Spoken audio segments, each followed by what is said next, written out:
Primary শিক্ষক নিয়োগ পরীক্ষার সিলেবাস অ্যানালাইসিস। গণিত এবং বিজ্ঞান মিলে প্রশ্ন থাকে 20টি, যেখানে গণিত থেকে 16 অথবা 17টি প্রশ্ন থাকে এবং বিজ্ঞান থেকে 3 অথবা 4টি। প্রাইমারিতে আমরা বিগত সালের প্রশ্ন অ্যানালাইসিস করে দেখেছি যে গণিতের পাটিগণিত থেকে প্রশ্ন বেশি আসে, বীজগণিত এবং জ্যামিতি থেকে কম। যেমন পাটিগণিত থেকে 10 অথবা 12টি প্রশ্ন থাকে, বীজগণিত থেকে থাকে 2 অথবা 3টি এবং জ্যামিতি অংশ থেকে থাকে 1 অথবা 2টি প্রশ্ন।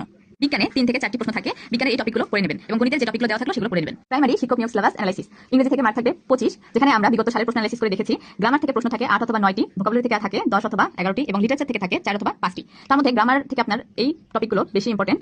ভোকাবুলারি থেকে synonym, antonym, group verb, phrase and idioms, translation এগুলো থেকে বেশি থাকে। লিটারেচারের মধ্যে শেক্সপিয়ার থেকে একটা প্রশ্ন মাস্ট থাকে এবং বিসিএস কোশ্চেন ব্যাংক আপনারা 35 থেকে 50তমটা দেখে নেবেন, তাহলেই কমন পাবেন। প্রাইমারি শিক্ষক নিয়োগ পরীক্ষার সিলেবাস অ্যানালাইসিস। আমরা বিগত 3 বছরের প্রশ্ন অ্যানালাইসিস করে দেখেছি যে বাংলাদেশ এবং আন্তর্জাতিক পাঠ থেকে আমাদের প্রশ্ন থাকবে 20টি, যেখানে বাংলাদেশ পাঠটা বেশি ইম্পর্টেন্ট, কারণ এখানে 15 থেকে 16টি প্রশ্ন থাকে। আন্তর্জাতিক থেকে থাকে 4 অথবা 5টি। বাংলাদেশের পাঠ থেকে এই পয়েন্টগুলো বেশি গুরুত্বপূর্ণ এবং আন্তর্জাতিক পাঠ থেকে এই পয়েন্টগুলো পড়বেন।